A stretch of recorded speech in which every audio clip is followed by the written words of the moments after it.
তোকে পারতেই হবে, আমার চাহিদা আমাকে মিটাতে দে। এতে তো তুইও সুখ পাবি আর আমিও। রাস্তায় একা একা হাঁটতেছি আর ভাবতেছি 5 বছর আগের কথা। 5 বছর আগে ছিলাম আমি একজন খ্যাত, যার ছিল না কোনো মেধা, যোগ্যতা বলতে গেলে একজন অপদার্থ।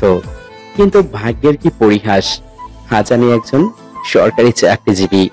বাংলাদেশের সবচেয়ে বড় বড় ব্যাংকগুলোর মধ্যে রাজশাহী কৃষি উন্নয়ন ব্যাংক অন্যতম। এই ব্যাংকে গত 5 বছরে আমি সবচেয়ে বড় পদের প্রমোশন পাই। এখন আমার নেই কোনো টাকার অভাব, বাড়ি কিংবা গাড়ির অভাব। বলতে গেলে বাংলাদেশের টপ বড়লোকদের মধ্যে আমি একজন। এখন বলবো কিভাবে আমি এত বড়লোক হয়ে উঠলাম। 5 বছর আগে সকালে ঘুম থেকে উঠে আব্বু আম্মুর ঝগড়ার শব্দ শুনতে পাই। আমার আব্বু প্রতিদিন আমাকে নিয়ে মায়ের সাথে ঝগড়া করবে, আজও তাই শুরু করে দিয়েছে। আমি ঘুম থেকে উঠে ফ্রেশ হয়ে নাস্তার টেবিলে গিয়ে বসে পড়ি। আব্বু আমাকে দেখে বেশি কিছু না বলে কাজে চলে গেল। আসলে আব্বু আমাকে কিছুই বলতেই পারে না, আমার উপরের রাগ মায়ের উপর ঝাড়ে। ও, আপনাদের তো আমার পরিচয়টা দেওয়াই হলো না। আমি আনোয়ার হোসেন রানু, বাবা মায়ের একমাত্র সন্তান। বাবা কৃষক আর মা গৃহিণী। বলতে গেলে একেবারে সবচেয়ে নিম্নবর্তী পরিবারের ছেলে আমি। এখন গল্পে ফিরা যাক। প্রতিদিনের মতো আব্বু মায়ের সাথে ঝগড়া করে মাঠে চলে গেল। আমি নাস্তা করতে টেবিলে বসে পড়ি। তখন আম্মু বলে, বাবা রানু, তুই কিরকম ভাবে সারা জীবন চলাফেরা করবি? না আম্মু, আমি সিদ্ধান্ত নিয়েছি কালকে থেকে স্কুলে যাব। তুমি আমাকে 570 টাকা ম্যানেজ করে দিতে পারবে? কেন বাবা, তুই এত টাকা কি করবি? তুই জানিস না 500 টাকা হলে আমাদের পরিবারের 3 দিন চলে যায়। জানি আম্মু, আমি টাকা কিছুই করব না। স্কুলের ভর্তি ফি 570 টাকা, তাই বললাম। তুই সত্যি বলছিস বাবা? তুই আবার স্কুলে ভর্তি হবি? হ্যাঁ আম্মু, আমি লেখাপড়া করে বড় হতে চাই, তোমার আর আব্বুর কষ্ট দূর করতে চাই। তাই যেন হয় বাবা। তুই আমাকে 2টা দিন সময় দে, আমি তোকে টাকা ম্যানেজ করে দেব। ওকে আম্মু, আমার লোক কি আম্মু। হয়েছে হয়েছে, আর দরদ দেখাতে হবে না। নে এবারে নাস্তা কর, আমাকে কাজে যেতে হবে তো। তারপর নাস্তা করে রুমে চলে এলাম। রুমে বসে মা বাবার জন্য স্বপ্ন দেখতেছি। 2 দিন পর থেকে মা বাবার স্বপ্ন পূরণের জন্য আমাকে লেখাপড়া করতে হবে। এদিকে মা আমার টাকার জন্য মানুষের বাড়িতে কাজ করতে যায়। গরিব ঘরে জন্ম নিয়ে বুঝতে পারছি পৃথিবীটা কত কঠিন। রাত 9টা হবে, মা বাসায় ফিরে এলো। সারাদিন মানুষের বাড়িতে কাজ করেছে। মাকে দেখে আমারই কান্না পাচ্ছে। মনে হচ্ছে সারা দিন অনেক কষ্ট করেছে। মা, মা, ও মা, তুমি কান্না করছো কেন? ও তুই বুঝবি না, এই কান্না আনন্দের কান্না। প্রত্যেকটা ছেলে মেয়ের জন্য পিতামাতার কান্না কিছুই না। এই নে 600 টাকা, আর ভালো করে লেখাপড়া করবি। না আম্মু, আমি লেখাপড়া করব না। আমি তোমার কষ্ট সহ্য করতে পারি না। পাগল একটা, তুই লেখাপড়া না করলে কিভাবে আমাদের কষ্ট দূর করবি? ওকে আম্মু। তারপর মা ও আমি ডিনার করে রুমে গিয়ে ঘুমিয়ে পড়ি। সকালে আম্মুর ডাকে ঘুম থেকে উঠে ফ্রেশ হয়ে স্কুলের জন্য রেডি হয়ে নেই, কারণ বাসা থেকে স্কুল 4 কিলোমিটার রাস্তা। তারপর 4 কিলোমিটার রাস্তা হেঁটে স্কুলে চলে আসি। ও, আপনাদেরকে তো আমার স্কুলের নামটাই বলা হলো না। জলঢাকা সরকারি মডেল পাইলট উচ্চ বিদ্যালয়। স্কুলে এসে সোজা হেড স্যারের রুমে চলে গেলাম। তারপর ভর্তি 10ম শ্রেণীতে। আপনারা হয়তো ভাবছেন কেউ একেবারে 10ম শ্রেণীতে কিভাবে ভর্তি হতে পারে, কারণ আমি 9ম শ্রেণী পর্যন্ত লেখাপড়া করেছি, কিন্তু টাকার অভাবে থাক আর বললাম না। তারপর পিয়ন আমাকে আমার সবগুলো বই দিয়ে দিল। তারপর আমাকে নিয়ে ক্লাসরুমে যেতে চাইলে হেড স্যার বলল, চলো রানু, আমি তোমাকে ক্লাসরুমটা দেখিয়ে দিয়ে আসি। Okay sir. তারপর হেড স্যার আমাকে 3তলা 16 নং কক্ষে নিয়ে গেল এবং ক্লাসের সবার সাথে আমার পরিচয় করিয়ে দেয়। ও হ্যালো রানু, তোমাদের নতুন বন্ধু, অনেক ভালো ছাত্র। তোমরা সবাই রানুর সাথে পরিচয় হয়ে নাও। তারপর স্যার চলে গেল। আমি গিয়ে পিছনের সিটে বসে পড়ি। এখনো কোনো বন্ধুত্ব বা বন্ধু বান্ধব হয়নি। ও, আমি একজন কমার্সের ছাত্র। আসলে আমার ছোট থেকেই ইচ্ছে ছিল আমি একজন ব্যাংকার হব, তাই কমার্স নিয়ে পড়তেছি, এই আর কি। সবগুলো ক্লাস করে বাসায় চলে আসি। প্রথম দিন তো, তাই বেশি একটা ভালো কাটলো না। বাসায় এসে ফ্রেশ হয়ে রুমে বসে আছি, তখন মা এসে বলল, রানু বাবা, তোর স্কুলের প্রথম দিন কেমন কাটলো? অনেক ভালো আম্মু, তোমাকে বলে বোঝাতে পারবো না। হয়েছে, আবার দুপুরের খাবার খেয়ে যা, তারপর ঘুমিয়ে পড়। ওকে আম্মু। তারপর ফ্রেশ হয়ে লাঞ্চ করে নেই, রুমে এসে ঘুমিয়ে পড়ি। ঘুম থেকে উঠে পড়তে বসি। আসলে আমাকে যে বাবা মায়ের স্বপ্ন পূরণ করতেই হবে। অনেক রাত পর্যন্ত পড়ালেখা করে ঘুমিয়ে পড়ি। সকালবেলা ঘুম থেকে উঠে ফ্রেশ হয়ে নেই, কিছুক্ষণ পড়ার পরে আবার স্কুলে চলে গেলাম। নিয়মিত সবগুলো ক্লাস কয়টায় থাকি। এভাবে কেটে যায় 6 মাস। এর মধ্যে 2জন ছেলে আমার বন্ধু হয়েছে। একজনের নাম মিজু ও আরেকজনের নাম স্বপন। আর 3 দিন পর প্রথম সেমিস্টার পরীক্ষা, তাই স্যার আজকে ক্লাস না করিয়ে পরীক্ষার রুটিন দিয়ে গেল। স্যার বলল, এই রুটিন অনুযায়ী তোমাদের প্রথম সেমিস্টার পরীক্ষা নেওয়া হবে। পরীক্ষার ফি 300 টাকা। স্যার, আমি একটা কথা বলতে চাই। ওকে, বল। স্যার, পরীক্ষার ফিটা না নিলে হয় না? আমাদের কাছে টাকা নেই। ও এই ব্যাপার, যারা পরীক্ষা ফি দিতে পারবে না তার হেড স্যারের কাছে আবেদন করবি, তাহলেই হয়ে যাবে। রানু, তোমার তো হেড স্যারের সাথে অনেক মিল, তুমি বললেই হয়ে যাবে। Okay sir. তারপর স্যার ক্লাসরুম থেকে বেরিয়ে গেল। আমিও পরীক্ষার রুটিন খাতায় লিখে নিয়ে বাসায় চলে আসি। ফ্রেশ হয়ে পড়তে বসি, কারণ 3 দিন পর পরীক্ষা যেভাবেই হোক আমাকে পরীক্ষায় প্রথম হতেই হবে। মাত্র 3 দিন পর আজকে প্রথম সেমিস্টার পরীক্ষা। সবাই সেজে গুজে নামি দামি পোশাক পরে পরীক্ষা দিতে এসেছে। শুধু আমি প্রতিদিন যে শার্ট গায়ে দিয়ে স্কুলে আসি, আজও সেই শার্ট গায়ে দিয়ে পরীক্ষা দিতে এসেছি। পরীক্ষার রুমে ঢুকতে যাব, তখনই একটা মেয়ের সাথে ধাক্কা খেলাম। ধাক্কা খেয়ে মেয়েটি মাটিতে পড়ে গেল। তারপর মাটি থেকে উঠে মেয়েটা আমাকে বলতে লাগলো, ছোট লোকের বাচ্চা, চোখে দেখতে পাস না? তোর সাহস কি করে হয় আমাকে ধাক্কা দেওয়ার? সরি। মেয়েটা ঠাস ঠাস করে আমার গালে চড় মারলো এবং আমার কলার ধরতে যাবে, তখনই ওই মেয়ের একটা ফ্রেন্ড চলে আসে। এসেই বলতে লাগলো, ছি ছি মাইশা, এই ছোট লোকের বাচ্চার শরীরে স্পর্শ করেছিস? ওয়াক্থু, দেখিস না এক জামা কাপড় প্রতিদিন স্কুলে পরে আসে।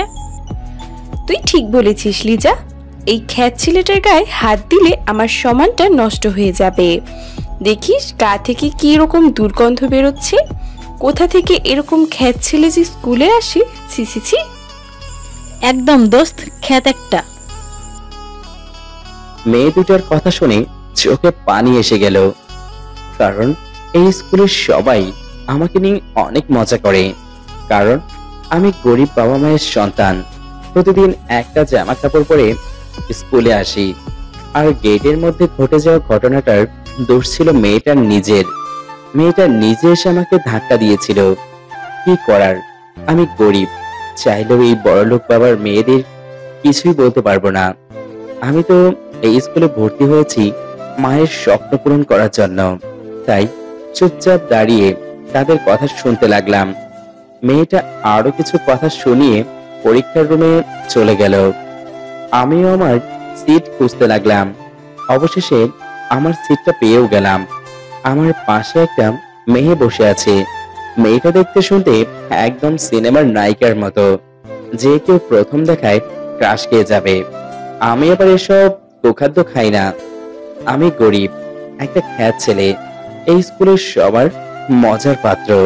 তাই সিটে মাথা নিচু করে বসে আছি।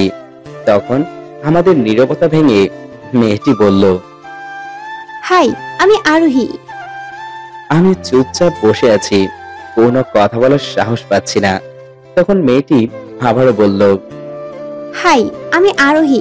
আমরা কি ফ্রেন্ড হতে পারি? আমার কোনো রেসপন্স নেই। আসলে মেয়েদের সাথে কথা বলতে আমার ভয় লাগে। মেয়েরা কখন যে কি করে তা বোঝা যায় না।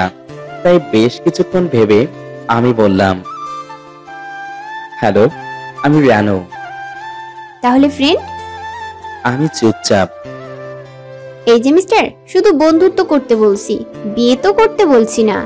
আমি কিছুক্ষণ ভেবে মেয়েটার সাথে হাতে হাত মিলিয়ে নিলাম। মেয়েটাকে দেখে মনে হলো অনেক বড় লোক, কিন্তু কোনো অহংকার নেই। তখন ওই ক্লাসরুমের স্যার চলে আসে। এই, তোরা কেউ নকল এনেছিস নাকি? থাকলে এখনই বের কর, ধরা পড়লে কিন্তু খবর আছে। স্যার, ওই খ্যাত ছেলেটা মনে হয় নকল এনেছে। কি বলো মাইশা এসব তুমি? রানুকে তুমি চেনো? ও অনেক ভালো ছাত্র, ওর মতো ছেলে নকল করতেই পারে না। তখন নীলা চুপচাপ নিজের সিটে মাথা নিচু করে বসে পড়ল। এদিকে স্যার পরীক্ষার খাতা দিতে শুরু করলো। আমি পরীক্ষার খাতায় নাম লিখে নিলাম। তারপর স্যার পরীক্ষার প্রশ্ন দিয়ে গেল। পরীক্ষার প্রশ্ন দেখে আমি পুরাই অবাক। সবগুলো প্রশ্নই কমন। আমি নিজ মনেই পরীক্ষা দিতে লাগলাম। অবশেষে পরীক্ষার 1 ঘন্টা আগে আমার পরীক্ষা শেষ হয়ে গেল। তারপর কানিজকে কিছু হেল্প করে স্যারকে খাতা জমা দিলাম। আমার খাতা জমা দেওয়া দেখে ক্লাসের সবাই হাসতেছে, কারণ পরীক্ষার মাত্র 1 ঘন্টা 10 মিনিট শেষ। এর মধ্যেই আমার পরীক্ষা শেষ হবে কেউ ভাবতেই পারেনি। তখন স্যার বলল, রানু, তোমার পরীক্ষা কি শেষ? জি স্যার। স্যার, বলেছিলাম না ও নকল এনেছে। তা না হলে এত তাড়াতাড়ি কেউ পরীক্ষা শেষ করে দিতে পারে? নীলার কথা শুনে সবাই জোরে জোরে হাসতে লাগলো। আমি চুপচাপ পরীক্ষার খাতা জমা দিয়ে বাসায় চলে আসলাম। এভাবে সবগুলো পরীক্ষা শেষ। আর একটা পরীক্ষা আছে, আজকে শেষ পরীক্ষা, হিসাব বিজ্ঞান। তাই একটু মনোযোগ সহকারে ভালো করে পড়ে নিলাম। তারপর ফ্রেশ হয়ে স্কুলে চলে গেলাম। স্কুলে আসতেই কানিজ আমাকে দেখে দৌড়ে আমার কাছে চলে আসে। তারপর বলে, হাই বন্ধু, কেমন আছিস? ভালো রে, তুই? এই তো, আজকে আমাকে একটু দেখাতে হবে, কারণ আমি হিসাব বিজ্ঞানে খুব কাঁচা। দেখাবে কিন্তু। আসলে এই কয়েকদিন কানিজ আমার সব থেকে বেস্ট ফ্রেন্ড হয়ে ওঠে। তারপর দুজনে কথা বলতে বলতে ক্লাসরুমে গিয়ে সিটে বসে পড়লাম। আজকের পরীক্ষাটা ভালো করে দিলাম। তারপর বাসায় এসে নিজে রান্না করে খেলাম, কারণ আম্মু কয়েকদিন যাবৎ অসুস্থ। তারপর আম্মুকে খাবার খাইয়ে দিলাম। তারপর নিজের রুমে এসে ঘুমিয়ে পড়লাম। এভাবে কেটে গেল স্কুল জীবন। স্কুল জীবনের সব থেকে ভালো বন্ধু হয়ে উঠল কানিজ। 2 মাস হলো এসএসসি পরীক্ষা দিয়েছি, আর কয়েকদিন পর পরীক্ষার রেজাল্ট দিবে। আজকে আরোহী আমাদের বাসায় আমাকে নিতে এসেছে। তার সঙ্গে একটু ঘুরতে হবে, তাই দুজনে গাড়িতে করে ঘুরে বেড়ালাম। অনেক ঘোরাঘুরি করে কানিজ আমাকে নিয়ে একটা শপিং মলে চলে গেল। তারপর আমার জন্য কিছু শপিং করে নিল। তারপর শপিং এর ব্যাগগুলো আমাকে দিয়ে বলল, এই নে, এটা তোর জন্য। আমার জন্য মানে? আরোহী, আমি কিন্তু কিছুই বুঝলাম না। তোকে এত সব বুঝতে হবে না, এটা নিয়ে নে, আর নতুন কলেজে এটা পরে কলেজে যাবি। আমি চুপচাপ মাথা নিচু করে দাঁড়িয়ে রইলাম। এই, তোকে বলছি না এটা নে। আমি বাচ্চা ছেলের মতো নিয়ে নিলাম। তারপর কানিজ আমাকে আমার বাসায় নামিয়ে দিয়ে গেল। এভাবে চলে গেল কয়েকদিন। আজকে আমার পরীক্ষার রেজাল্ট দিবে। দুপুর 2টা বাজে। তখন স্কুল থেকে হেড স্যার ফোন করে বলে, রানু, তুমি এবার আমাদের সম্মানটা রাখলে। জি স্যার, কিছুই বুঝতে পারলাম না। রানু, তুমি এবার এই দিনাজপুর বোর্ডে সবার থেকে ভালো রেজাল্ট করেছো। তুমি বাড়িতে থাকো, আমরা আসতেছি তোমাদের বাড়িতে। আমি তো খুশিতে আত্মহারা। আমার খুশি দেখে গিয়ে তখনই কানিজ ফোন করে, কানিজের সাথে কথা বলতে বলতেই আমাদের বাড়িতে 10 থেকে 12টা গাড়িতে করে স্কুলের সকল শিক্ষক শিক্ষিকারা চলে এসেছে। তারপর আমাকে নিয়ে মায়ের সাথে গল্প করতে থাকে। রানু, তুমি যে রেজাল্ট করেছো, পেছনের 5 বছরেও এই দিনাজপুর বোর্ডে এরকম রেজাল্ট কেউই কখনো করতে পারেনি। তারপর স্যার এটা আমাকে মিষ্টিমুখ করায়। তারপর স্যার বলল, তোমার সমস্ত পড়ালেখার খরচ আমি চালাবো, কখনো কোনো দরকার হলে আমাকে বলবে। কি বলেন স্যার? এটা তো আমাদের সৌভাগ্য। এরকম ছেলে লাখে একটা মেলে। আরো কিছুক্ষণ গল্প করে সবাই চলে গেল। তখন মা আমাকে জড়িয়ে ধরে কান্না শুরু করে দেয়। আমিও খুশিতে চোখের পানি আটকাতে পারলাম না। আমি যে এরকম রেজাল্ট করব তা জীবনেও ভাবতেও পারিনি। এবার কলেজে ভর্তি হওয়ার পালা। এদিকে আমার রেজাল্ট দেখে স্কুল থেকে স্কলারশিপ দিয়ে নীলফামারী সরকারি কলেজে ভর্তি করিয়ে দেয়। আমাদের গ্রামে আমার রেজাল্ট দেখে অনেকগুলো পরিবার আমাকে টিউশনি করার জন্য আবেদন করে। আমিও মানা করতে পারলাম না। আজকে কলেজের প্রথম দিন। টিউশনি করে কয়েক শত টাকা পকেটে এসেছে। আমাদের বাড়ি থেকে কলেজ 18 কিলো, তাই একটা বাসে করে কলেজে যেতে হয়। যাক, কলেজে চলে এলাম। কলেজের গেট দিয়ে ঢুকতে যাব, ঠিক তখনই মাইশা ও ওর ফ্রেন্ডসরা আমার সামনে এসে দাঁড়ালো আর আমাকে দেখে অনেক মজা করতে লাগলো। আমি মাথা নিচু করে দাঁড়িয়ে আছি আর সব মুখ বুঝে সহ্য করছি। তখন আমাকে যেতে দিন প্লিজ। তুই যাবি? যা, কিন্তু তার আগে আমাদের পায়ের জুতোগুলো মুছে দে। আমি পারবো না, এটা নতুন কলেজ, তার উপর আজকে কলেজের প্রথম দিন। আমি আপনার পায়ের জুতো মুছে দিতে পারবো না। ছোট লোকের বাচ্চা, আমার মুখে মুখে কথা বলিস? তোর সাহস তো কম না। এই নীলা, এই ছোট লোকের বাচ্চার হাত পা দুটো ভেঙে দে, তাহলে আর তোর মুখে মুখে কথা বলতে পারবে না। ঠিকই বলেছিস দোস্ত, এই ছোট লোকের বাচ্চাকে তো আমি আজকে অপমান করেই ছাড়বো। এই সানি ভাই, এদিকে আয় তো একটু। তখন একজন মাস্টার টাইপের ছেলে আমার কাছে চলে আসলো। ছেলেটাকে দেখতে যেন অদ্ভুত। ছেলেটির নাম সানি। কিরে নীলা, কি হয়েছে তোর? আর এই ছেলেটাই কে? দেখ না সানি, এই ছোট লোক কুত্তার বাচ্চা আমার মুখে মুখে কথা বলে। কিরে, তুই নাকি নীলার মুখে মুখে কথা বলিস? ভাইয়া, আমার কোনো দোষ নেই, সব দোষ নীলা। কুত্তার বাচ্চা, তোর সাহস কি করে হয় আমার নাম ধরে ডাকার? তা কি বলে ডাকবো? ম্যাডাম বলে ডাকবে, ম্যাডাম। কলেজের প্রথম দিন, তাই কলেজের সকল স্টুডেন্ট আমাদেরকে ঘিরে ধরলো আর আমার উপর হাওয়া অপমান দেখাতে লাগলো। আমি চুপচাপ মাথা নিচু করে দাঁড়িয়ে রইলাম। তখন সানি বলল, এই ছেলে, আমি চাই না তুই অপমান হ। মাসে যা বলে তাই কর, তা না হলে কিন্তু। অপমান করে বলেছে অপমান করতে চায় না। এই নে, আমার পায়ের জুতো তোর রুমাল দিয়ে মুছে দে। এলিজা, তোরা সবাই এগিয়ে আয়। আমার দিকে পা বাড়িয়ে দিয়ে আমি বাধ্য ছেলের মতো কলেজের সকলের সামনে ইচ্ছে না থাকা সত্ত্বেও মাইশার পায়ের জুতো মুছে দিতে লাগলাম। কিন্তু ভুলক্রমে মাইশার পায়ে আমার হাত লাগে। তখন মাইশা, ছোট লোকের বাচ্চা, তোর সাহস কি করে হয় আমার গায়ে টাচ করার?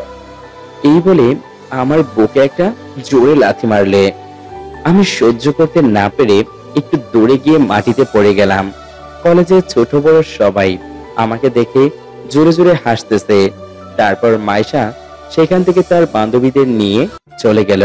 আমি মেয়েটার কি এমন ক্ষতি করেছি যে মেয়েটা আমার উপর এরকম অপমান অত্যাচার করছে? আমাকে এভাবে পড়ে থাকা দেখে সবাই সেখান থেকে চলে গেল।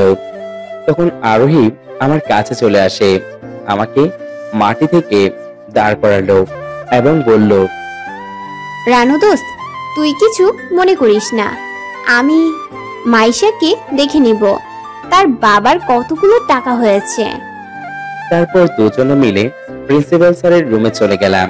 তখন প্রিন্সিপাল স্যার আমাকে দেখে, আরে তুমি রানু না? জি স্যার। আমাদের সৌভাগ্য যে তোমার মতো একজন মেধাবী ছাত্র আমাদের এই কলেজে পড়বে। দোয়া করবেন স্যার, আপনাদের এই কলেজের নাম যেন উজ্জ্বল করতে পারি, আর আমার মায়ের স্বপ্ন যেন পূরণ করতে পারি। তোমার জন্য সবসময় দোয়া রইল। আর হ্যাঁ, গেটের মধ্যে এত স্টুডেন্ট জড়ো হয়েছিল কেন বলতে পারো? ও কিছু না স্যার, একটা মেয়ে একটা ছেলেকে অপমান করছিল।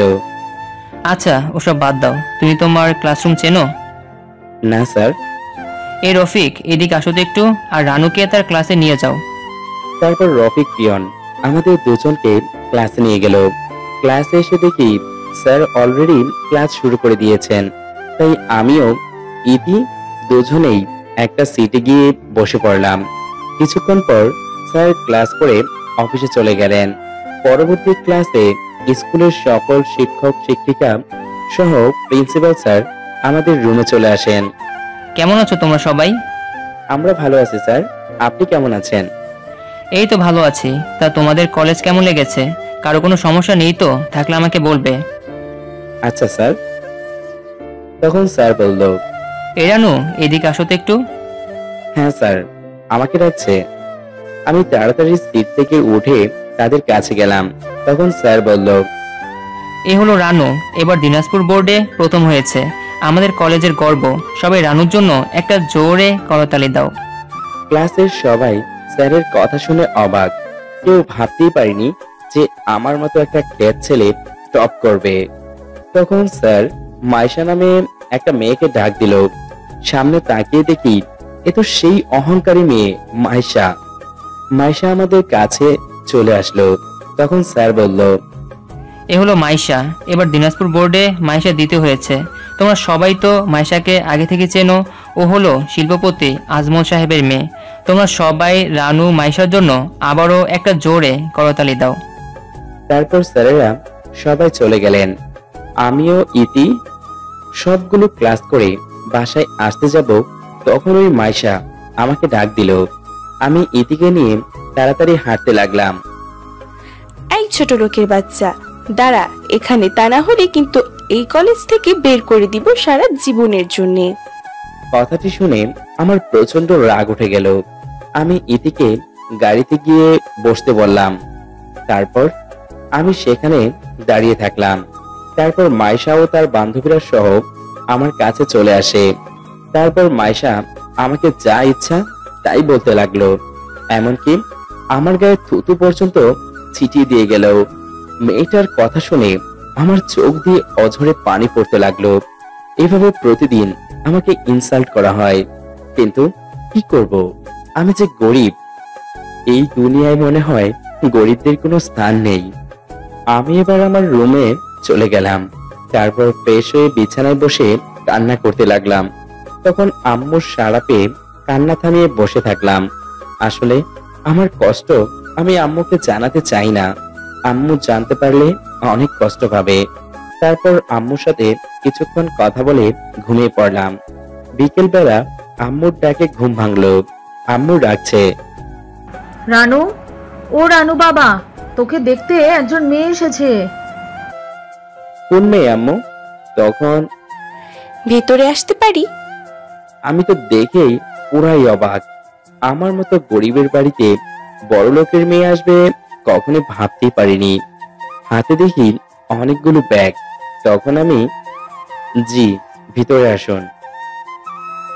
এবার আমার রুমে ঢুকে আমার দিকে কয়েকটা ব্যাগ তুলে দিল। এই নে, এটা তোর জন্য। কি এটা? কাল ঈদ, তাই এটা আমি তোকে দিলাম। সরি, আমি কারো কাছ থেকে ভিক্ষা চাই না। আপনি আমার বাসায় এসেছেন, তাই আপনি আমার অতিথি। আমার উচিত আপনাকে অতিথির আপ্যায়ন করা। তখন আম্মুকে চা বানাতে বললাম। তখন আম্মু বলল, বাবা রানু, বাসায় তো চিনি নেই। আমি আনতেছি আম্মু। পকেটে 5টা টাকা ছিল।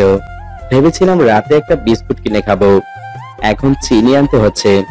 তাড়াতাড়ি কাপির দোকান থেকে 5 টাকার চিনি নিয়ে আসলাম। তারপর আম্মু আমাকে চা বানিয়ে দিল। আমি চাটা নিয়ে মাইশার কাছে গেলাম। তখন নীলা চা হাতে নিয়ে মুখে চুমুক দিতেই, ছি, এটা চা? এই বলে চা সহ চায়ের কাপটা আমার দিকে ছুঁড়ে মারলো।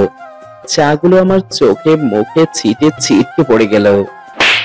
এই কোটিপতির মেয়ে, এটা আমার বাসা, আর এখানে ভদ্র ব্যবহার করুন। আপনার মতো বড় লোকদের গরিবদের বাসায় ঢুকতে দেওয়াটাই ভুল। আপনি যে ব্যাগগুলো আমাকে ভিক্ষা দেওয়ার জন্য এনেছিলেন সেটা নিয়ে এক্ষুনি এখান থেকে চলে যান। আর হ্যাঁ, টাকা থাকলে সবকিছু হয় না, ভালো একটা মন লাগে, বুঝছেন? আর একটু মানুষের সাথে ভালো ব্যবহার করবেন। কথাগুলো রাগের লুক নিয়ে নীলিমাকে বললাম। এবার নীলিমা রেগে আমাকে বলল, দেখে নিব তোকে রানুর বাচ্চা। ভেবেছিলাম তোর মতো গরিবকে কিছু সাহায্য করে আল্লাহর কাছে পুণ্য লাভ করতে চাই, কিন্তু টাকার বড় জোর না তোকে তো আমি দেখে নিব। কথাগুলো বলে রেগে আগুন হয়ে আমাদের বাড়ি থেকে চলে গেল।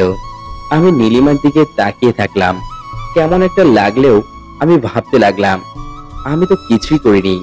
যাক, মাইশা চলে গেলে পকেটে থাকা রুমালটি বের করে মুখের উপর ছিটকে থাকা চাগুলো মুছতে লাগলাম। তারপর ফ্রেশ হয়ে টিউশনের জন্য বেরিয়ে পড়লাম। যথাসময়ে বাসায় ফিরে এলাম। তারপর ফ্রেশ হয়ে এসে পড়তে বসলাম। আজকে কেন জানি পড়তে মন চাচ্ছে না, তাই বিছানায় শুয়ে পড়লাম আর ভাবতে লাগলাম, মেয়েটার সাথে এরকম ব্যবহার করা আমার মোটেও উচিত হয়নি।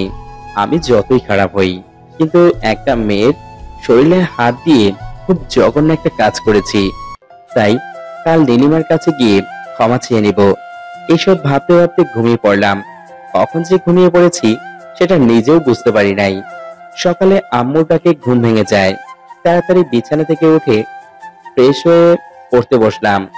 পড়া শেষ করে হালকা কিছু খেয়ে নিলাম। তারপর বাস স্টেশনে এসে বাসে উঠে কলেজের উদ্দেশ্যে রওনা দিলাম।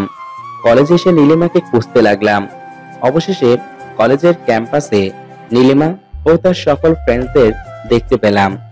আমি ভয়ে ভয়ে তাদের কাছে এগিয়ে গেলাম। নীলিমাকে দেখে মনে হচ্ছে আমার উপর প্রচন্ড রেগে আছে। আমি তাদের কাছে গিয়ে চুপচাপ দাঁড়িয়ে থাকলাম। তখন নীলিমা আমার কাছে আসলেই আমি বলতে শুরু করলাম, কালকের ওই ব্যবহারের জন্য সরি। ভিখারি তো ভিখারিই হয়। ওই লিজা, ওকে ওই ব্যাগটা দিয়ে দে। আমি কারো কাছে ভিক্ষা নিতে আসিনি, আমি কালকের ওই ভুলটা শোধরাতে এসেছি। ও মা, তাই? খ্যাত পোলাতে কি ভুল করে আবার মাফও চায়? জি, প্লিজ আমাকে ক্ষমা করে দিন। ওই খ্যাত পোলা, শোন। জি, কিছু বলবেন? তুই এমন কেন? কেমন? তোকে এত অপমান করি আমরা, তবুও তুই এখনো এই কলেজে আছিস কেন? জানো তো, গরিব মানুষের অর্থ না থাকলেও স্বপ্ন হাজার থাকে। তার মধ্যে এটা আমার আম্মুর স্বপ্ন। এটা বলে আমি ক্লাসে চলে এলাম। ক্লাসে এসে ইতিকে নিয়ে বসে গল্প করতে লাগলাম। তখন নীলিমা আমাদের কাছে চলে আসে। ওই খ্যাত পোলা, তুই এই ইতির সাথে এত কথা বলিস কেন? কেন, ও আমার বেস্ট ফ্রেন্ড। আপনার মতো বড়লোক হলেও ওর কোনো অহংকার নেই। ও মা, তাই? এত ভালো?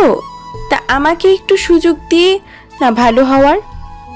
আপনাকে আবার কি সুযোগ দেব? আপনি তো টাকার অহংকার দেখাতে ব্যস্ত।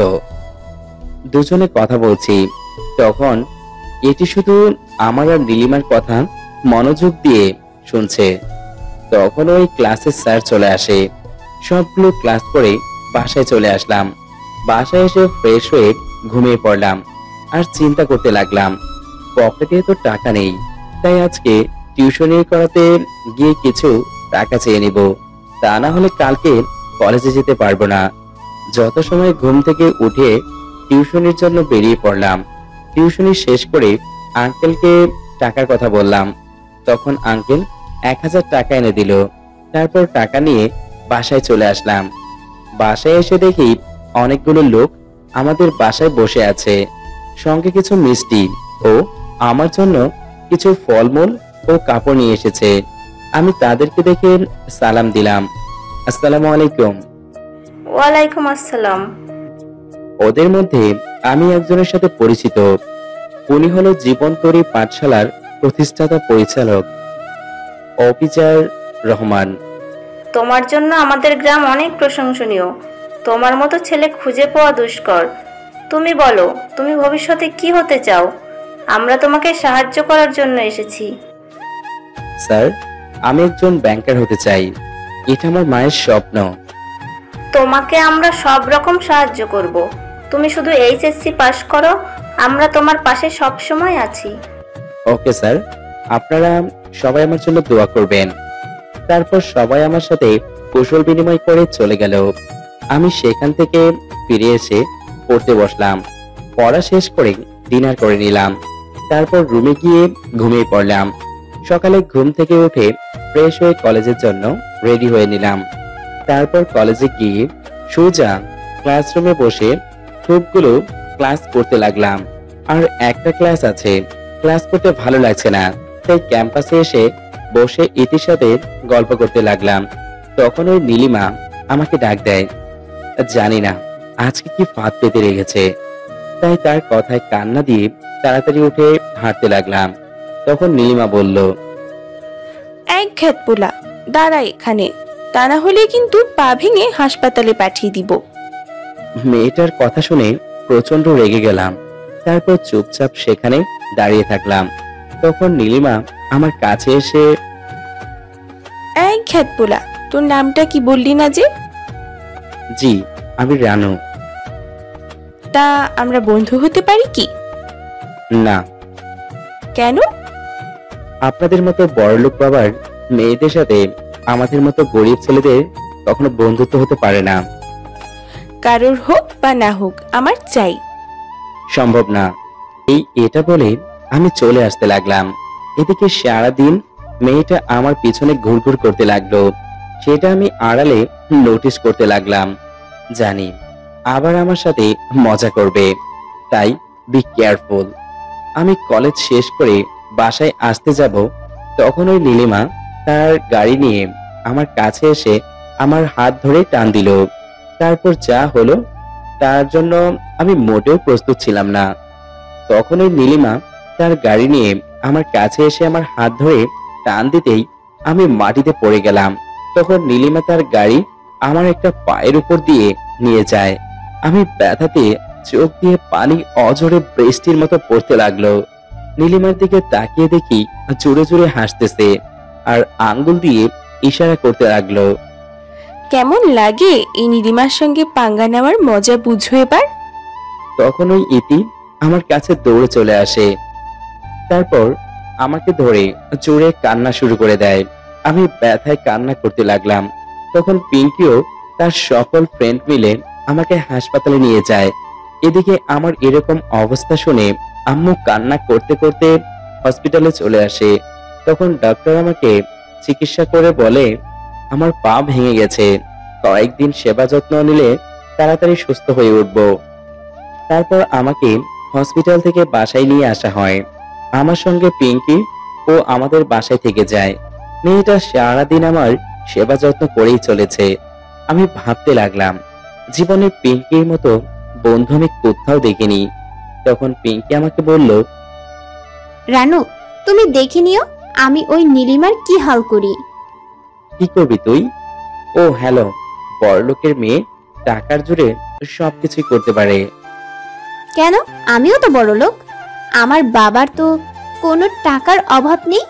আমি তো কখনো কাউকে টাকার অহংকার দেখাই না। আরে কিছু নিচু মনের মানুষ আছে যাদের মন বলতে কিচ্ছু নেই। বেশ কয়েকদিন পর আমি সুস্থ হয়ে উঠি।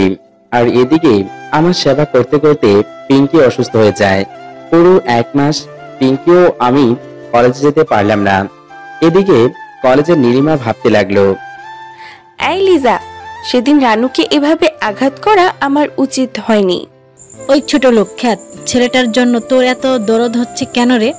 কি জানি, ছেলেটাকে পুরো 1 মাস দেখতে পাইনি। মনে হয় ওই খ্যাতপোলারে আমি ভালোবেসে ফেলেছি।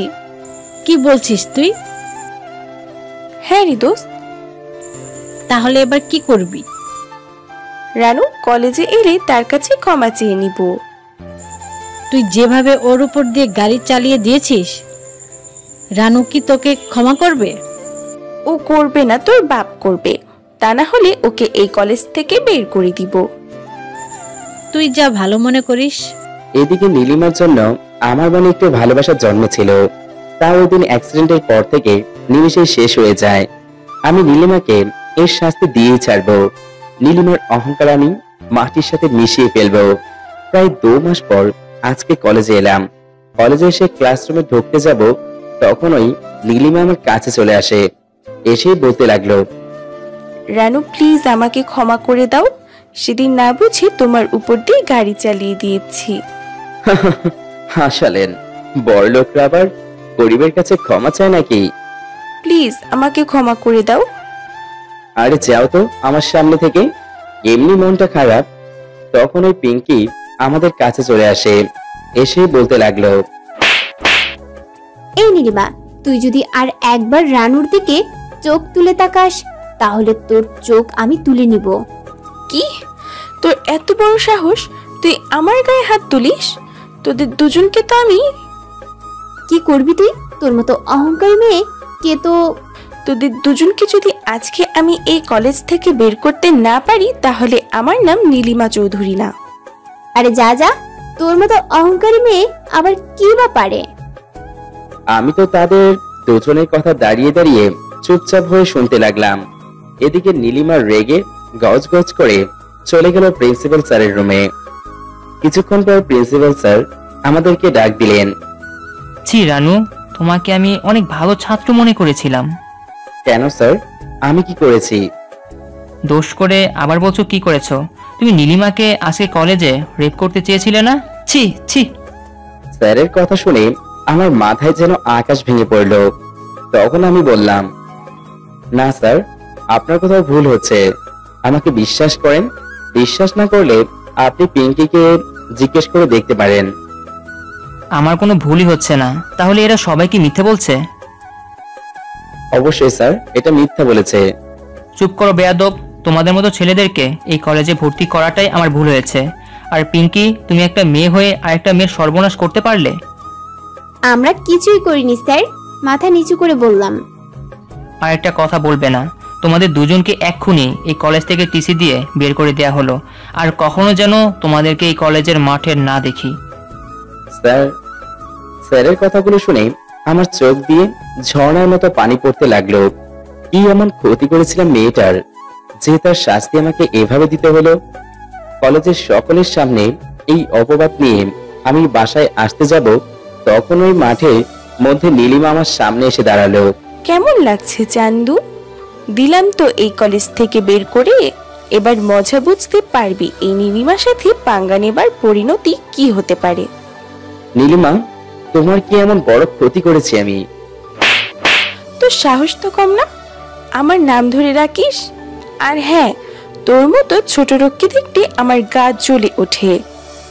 যাবা এই কলেজ থেকে। আর এই পিঙ্কি, তুই যে এত বড় বড় কথা বললি, এখন কি হলো তোর? নীলিমা, তোকে আমি দেখে নিব। তারপর আর কোনো কথা না বলে কান্না করতে করতে বাসায় চলে আসলাম। বাসায় এসে ফ্রেশ হয়ে রুমে বসে কান্না করতে লাগলাম। তখনই আম্মু আমার রুমে চলে আসে। এসেই বলতে লাগলো, রানু, কি হয়েছে বাবা তোর? না মা, কিছুই না, এমনিতেই। এভাবে কান্না করছিস কেন বাবা? তোর কি কিছু লাগবে? জানিস তো আমরা আমরা গরিব। আমার কিছু লাগবে না আম্মু। তাহলে এভাবে কাঁদার কি আছে বাবা? আম্মু, আমি মনে হয় তোমার স্বপ্ন পূরণ করতে পারলাম না। লাগবে না, আমার স্বপ্ন পূরণ করতে তোকে লাগবে না। তুই আমার পাশে থাকলেই হবে। তখন আম্মু আমাকে জড়িয়ে ধরে আর জোরে জোরে হাওমাও করে কান্না করতে লাগলো। আমি আম্মুকে সান্ত্বনা দিতে লাগলাম। তখন বাড়ির বাইরে একটা গাড়ির হর্নের শব্দ শুনতে পাই। দুজনেই কান্না থামিয়ে বাহিরে বের হতেই দেখি এ তো পিঙ্কি ও তার বাবা গাড়ি নিয়ে আমাদের বাড়িতে এসেছে।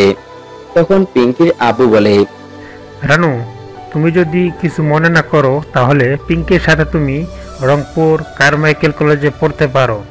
কিন্তু আঙ্কেল, আমার কাছে তো অত টাকা নেই। টাকা নিয়ে তোমাকে চিন্তা করতে হবে না। আমরা সবাই মিলে আমাদের রংপুরে বাসায় থাকবো। তুমি ওখান থেকে পড়ালেখা করতে পারবে পিঙ্কির সাথে। কিন্তু আঙ্কেল, কোনো কিন্তু নয়, তুমি আজকে আমাদের সাথে যাবে। কাল থেকে তুমিও পিঙ্কির সাথে কলেজ করবে। কি বলো রানু, তুমি যাবে না? আব্বু আম্মুকে ছেড়ে কোথাও যাব না। আমি আর পড়ালেখা করতে চাই না। যেখানে শুধু বড় লোকদের ক্ষমতা চলে সেখানে আমি থাকতে চাই না। তুই যা বাবা, আমাদের ছেড়ে যা। ভালো করে লেখাপড়া না করলে আমাদের স্বপ্নটা কিভাবে পূরণ হবে বল বাবা? কিন্তু আম্মু, তোমাদের কি হবে? তোমাদেরকে ছেড়ে আমি থাকতে পারবো না। আমাদেরকে নিয়ে তোকে চিন্তা করতে হবে না, তুই যা। আমি দোয়া করি তুই অনেক বড় একজন মানুষ হ। চলো ভিতরে গিয়ে সবকিছু রেডি করে নেই, কারণ আজকে আমাদের রংপুরে যেতে হবে। ওকে, চলো তাহলে।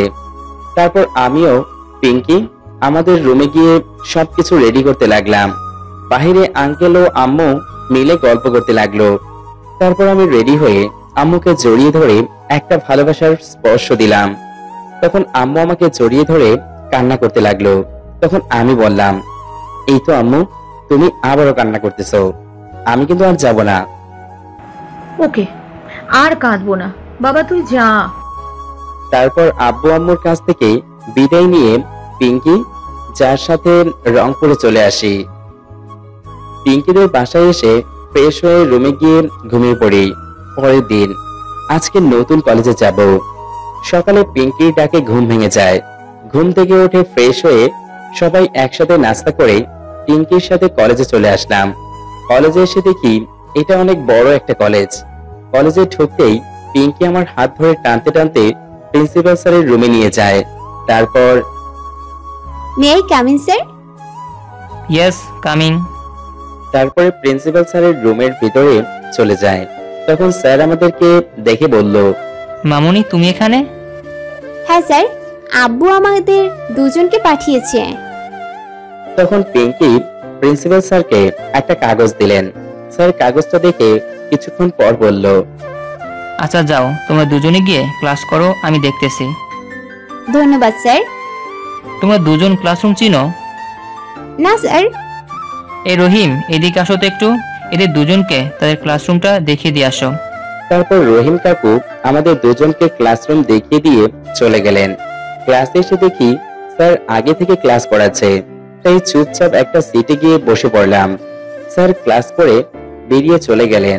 তখন প্রিন্সিপাল স্যার এসে ক্লাসের সবার সাথে আমাদের পরিচয় করিয়ে দিলেন।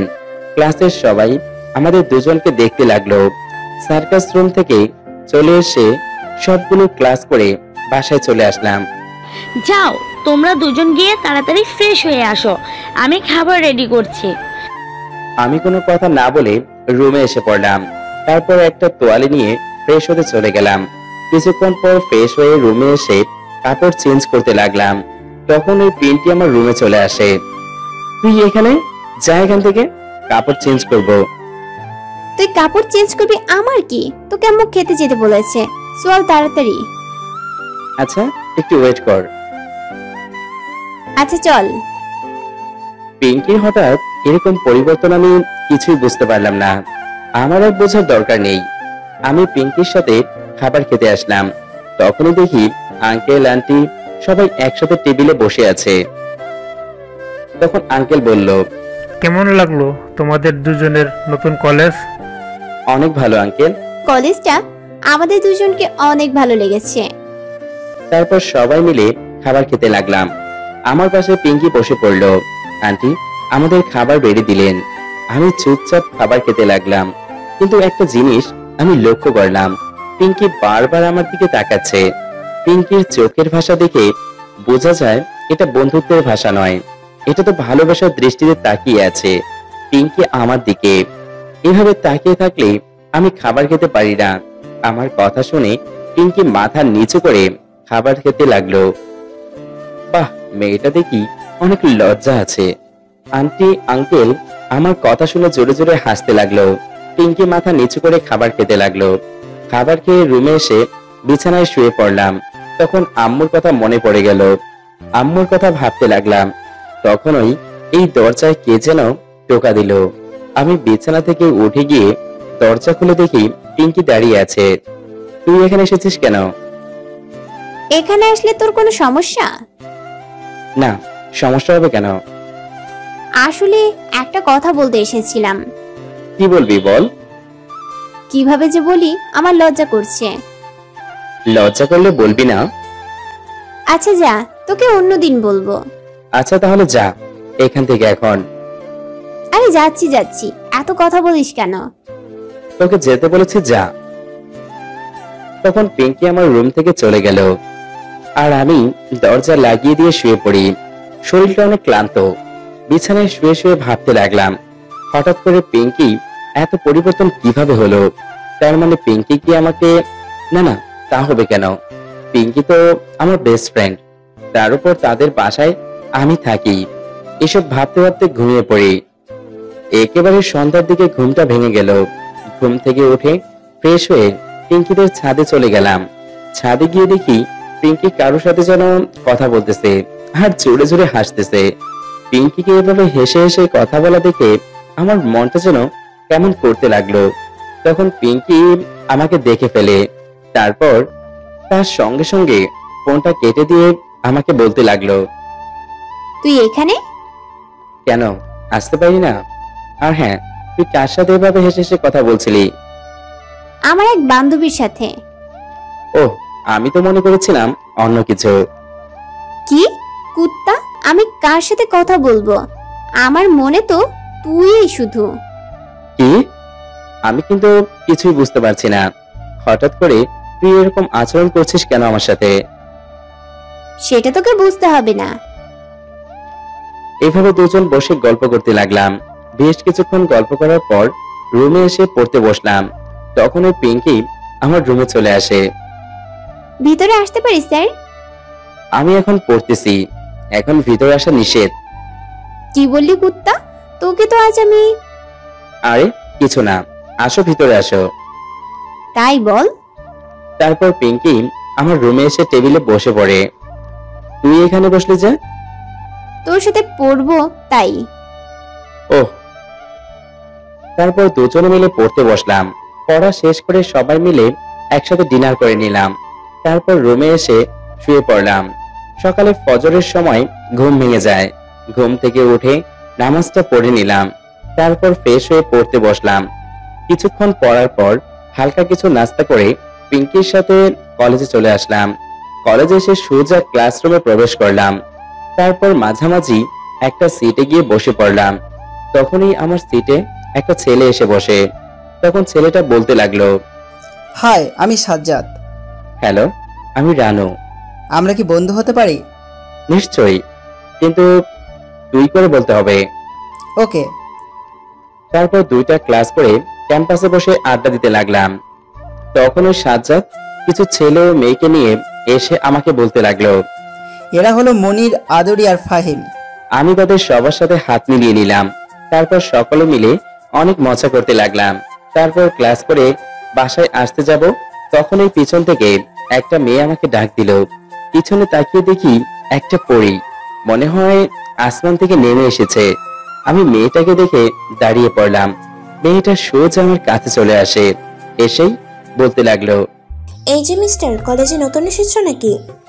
হুম। এই জন্যই তো কলেজে বড় আপু আছে, তাদের সম্মান করতে হয়। তা তুমি জানো না? নিশ্চয় জানি তো, কিন্তু এখানে বড় আপু কোথায়? কেন, তোমার সামনে। ওহ আপু, সরি, আমি জানতাম না। It's okay. By the way, তোমার নাম কি? আমি রানু। আপু, আপনার নাম কি? আমি রিতা। ওকে আপু, তাহলে আমি এখন আসি। তোকে যেতে বলেছি। না। তাহলে যাচ্ছিস কেন? একটু কাজ আছে। ওকে যাও, কিন্তু কালকে থেকে কলেজে আসলে আগে আমার সাথে দেখা করতে হবে। ওকে আপু। মেয়েটার সাথে কথা বলে দেখি পিঙ্কির রেগে আগুন হয়ে গেছে।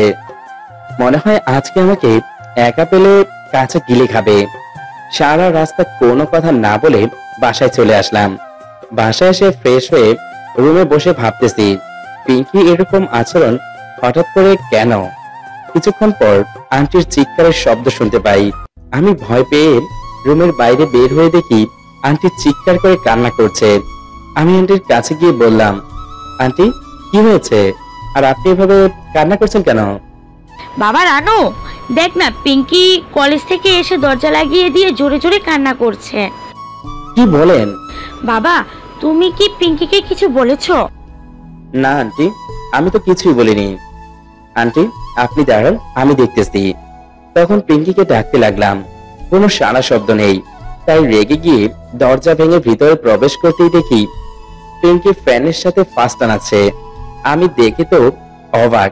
তাড়াতাড়ি পিঙ্কির কাছে গিয়ে একটা জোরে ঠাস করে চড় মারি। আমার চড় খেয়ে পিঙ্কি মাথা নিচু করে কান্না করতে লাগলো। তখন আন্টি ভিতরে এসে পিঙ্কিকে জড়িয়ে ধরে জোরে জোরে হাউমাউ করে কান্না করতে লাগলো। আমি তো অবাক, হঠাৎ করে মেয়েটা এরকম আচরণ করার মানে কি হতে পারে। কিছুক্ষণ পর আন্টি চলে গেল। আমি পিঙ্কিকে বলতে লাগলাম, তুই মরতে যাচ্ছিস কেন? কুত্তা তোর জন্য। আমার জন্য মানে? তোকে আমি আবার কি বললাম? সবকিছুই করে বলছে কিছুই করিনি। তুই কি কিছুই বুঝিস না? না, আমি কিছুই বুঝতে পারছি না। তুই সবকিছু খুলে বলতো আমায়। তাহলে শোন, তোকে যেদিন আমি প্রথম কলেজে দেখি সেদিনেই তোকে দেখে আমি ক্রাশ খেয়ে যাই। তাই তো সেদিন তোর সাথে বন্ধুত্ব করে নেই। তা না হলে তুই কি করে ভাবলি আমার মতো একটা মেয়ে তোর মতো খ্যাত ছেলের সাথে বন্ধুত্ব করবে? কি?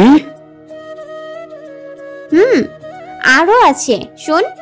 তোর সাথে নীলার খারাপ ব্যবহার দেখে আমার গা জ্বলে উঠে। আর আজকে কলেজে ওই মেয়েটার সাথে এত হেসে কথা বলছিস কেন? তুই কি কিছুই বুঝিস না?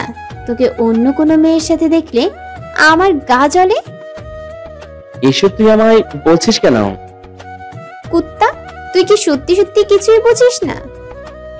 না, তোর কথা আমি কিছুই বুঝতে পারছি না। দূর হ আমার সামনে থেকে, আর কখনো যেন তোর মুখ না দেখি। সত্যি বলছি, আমি কিছুই বুঝতে পারছি না তোর কথা। কুত্তা, আমি তোকে অনেক অনেক ভালোবাসি। I love you. পিঙ্কির কথা শুনে তো আমি অবাক। কি বলছো তুমি এসব? তোর মাথা ঠিক আছে তো? আমি গরিব, ঠিক মতো নিজের খাবারের জন্য টাকা রোজগার করতে পারি না। আমার টাকা বাড়ি গাড়ি কিছুই লাগবে না, শুধু তোকে চাই। সম্ভব না। তারপর পিঙ্কি যা বলল তা শোনার জন্য আমি মোটেও প্রস্তুত ছিলাম না। আমার এসব বাড়ি গাড়ি টাকা পয়সা কিছুই লাগবে না, আমি শুধু তোকে চাই। সম্ভব না। কেন সম্ভব না? আমরা বড়লোক বলে কি মানুষ না? সেটা কখন বললাম? কিন্তু তোর সাথে আমার সাজে না। আমি কিছু শুনতে চাই না, আমি শুধু তোকে চাই। সেটা পরে দেখা যাবে, এখন চলো খেয়ে আসি। না, আমি কিছুই খাবো না।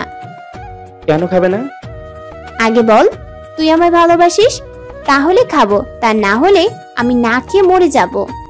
আচ্ছা চলো, আমাকে কয়েকটা দিন সময় দে, ভেবে তোকে বলবো। আসলে এই কয়েকদিনে আরোহীর প্রতি আমি অনেকটা দুর্বল হয়ে পড়ি। আরোহীকে ভালোবেসে ফেলেছি। তারপর আরোহীকে নিচে নিয়ে এসে দুজনে একসাথে খাবার খেয়ে নিলাম। তারপর রুমে এসে আরোহীর কথা ভাবতে লাগলাম। তখনই কেউ একজন ফোন করে। ফোন হাতে নিয়ে স্ক্রিনের দিকে তাকিয়ে দেখি আব্বু ফোন করেছে। হ্যাঁ আব্বু, বলো, কেমন আছো তোমরা সবাই? এই তো ভালো আছি, তবে তোর আম্মুর শরীরটা তেমন একটা ভালো না। কি হয়েছে আম্মুর? অনেক সিরিয়াস কিছু নাকি? না, তেমন কিছু না। তুই রংপুরে যাওয়ার পর থেকে তোর আম্মু শুধু কান্না করে, ঠিক মতো খাবার খায় না। না খেয়ে তোর আম্মু অনেকটা অসুস্থ হয়ে পড়েছে। আব্বু, তুমি আম্মুর কাছে মোবাইলটা দাও। আব্বু আম্মুর কাছে মোবাইলটা দিল। হ্যাঁ, আমি শুনলাম তুমি নাকি আমার জন্য কান্না করছো। না রে বাবা, এমনিতেই। আসলে তুই যাবার পর থেকে বাইরে কেমন জানি ফাঁকা ফাঁকা লাগে। এভাবে আব্বু আম্মুর সাথে আরো কিছুক্ষণ কথা বলতে লাগলাম। তারপর ভাবতে লাগলাম এখানে বসে না থেকে একটা টিউশনি খুঁজতে হবে। এদিকে নিজের হাত খরচ হবে, অন্যদিকে বাড়িতে কিছু টাকা দিতে পারবো। তারপর ফ্রেশ হয়ে রুমে চলে আসি। কিছুক্ষণ পর পড়তে বসি। পড়া শেষ করে সবাই একসাথে ডিনার করে নিলাম।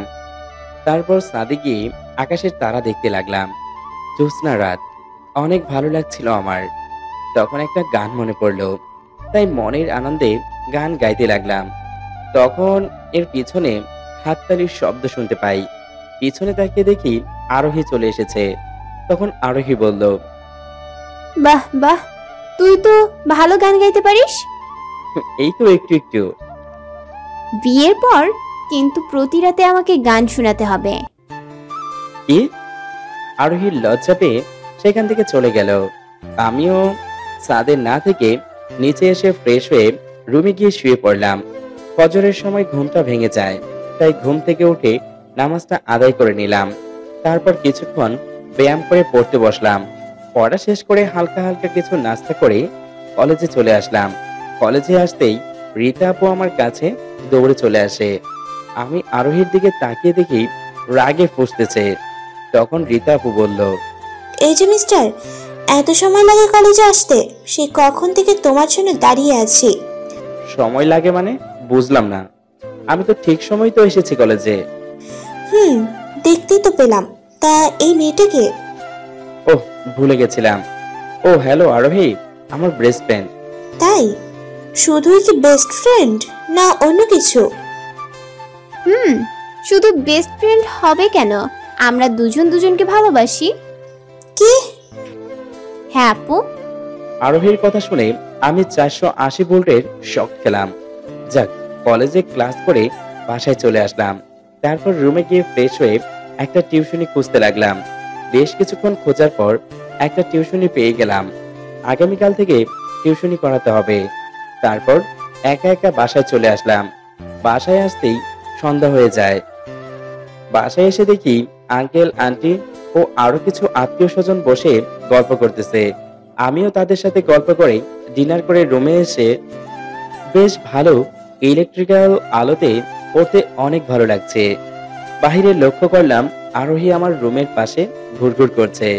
আমি অন্য কোনো দিকে মনোযোগ না দিয়ে মন লাগিয়ে পড়তে লাগলাম। কিছুক্ষণ পড়ার পর আমি শুয়ে পড়লাম। দরজা লাগাতে ভুলে গেছি। কিছুক্ষণ পর আমি বুঝতে পারলাম আমার চোখে মুখে কিস করছে কেউ একজন। চোখ মেলে দেখি এটা আরোহী আমার সাথে শারীরিক সম্পর্কে লিপ্ত হওয়ার চেষ্টা করছে। আমি এবার তাড়াতাড়ি উঠে পিঙ্কিকে সোজা এক ধাক্কা দিলাম। এসব কি হচ্ছে শুনি? না না মানে কি মানে? না না মানে এইটা করলে তো তোমারও চাহিদা মিটবে আর আমারও। কি? তুমি কি ভুলে গেছো এখন আমাদের বিয়ে হয়নি? বিয়ে হয়নি তো বিয়ে হয়েছে, একদিন তো হবেই। আমি পারবো না এসব। ভুলভাল ধারণা মাথা থেকে বাদ দিয়ে দাও। না না, তোকে পারতেই হবে। আমার চাহিদা আমাকে মিটাতে দে। ছি আরোহী, তুই এতটা খারাপ আমি আগে ভাবতে পারিনি। তুই শুধু আমাকে শারীরিক সম্পর্ক করার জন্য ব্যবহার করেছিস। জি, তাতে কি হয়েছে? এতে তো তুইও সুখ পাবি আর আমিও। তোমার মাথা ঠিক আছে? এখনো আমাদের বিয়ে হয়নি, আর বিয়ের আগে এসব কাজ জায়েজ নাই। তাহলে কালকেই বিয়ে করব। কি? হ্যাঁ, রেডি থেকো। তারপর আরোহী আমার রুম থেকে চলে গেল। আমি ভাবতে লাগলাম মেয়েটার এসব কি করছে। আরোহীর মাথা ঠিক আছে তো? এসব ভাবতে ভাবতে কখন যে ঘুমিয়ে পড়ি নিজেও জানি না। সকালে ঘুম থেকে উঠে যা শুনলাম তার জন্য তো আমি মোটেও প্রস্তুত ছিলাম না। সকালে ঘুম ভেঙে যায় আঙ্কেলের ডাকে। বিছানা থেকে উঠে চোখ কসলাতে কসলাতে বললাম, জি আঙ্কেল বলুন। বাবা, তোমাকে একটা কথা বলার ছিল। নিশ্চয়ই আঙ্কেল, বলুন কি বলবেন। আচ্ছা বলছি। বাবা, আরোহী তোমাকে অনেক ভালোবাসে, সেটা আমরা সকলে জানি। তাই চাচ্ছি আজকে তোমাদের বিয়ে পড়িয়ে দিতে।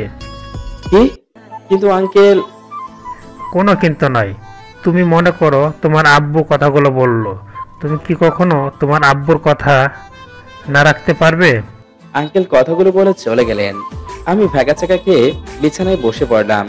তখন আরোহী একটা নীল শাড়ি পরে আমার রুমে চলে আসে। আমি তো দেখেই হা হয়ে আছি। এত সুন্দর একটা মেয়ে কি করে হতে পারে? তাকে দেখে ক্রাশ খেয়ে যাই। তখন আরোহী বলে উঠল, আজকে আমাদের বিয়ে, রেডি থেকো। আব্বু কাজী আনতে গেছে। কি? হ্যাঁ, তাড়াতাড়ি রেডি হয়ে নে।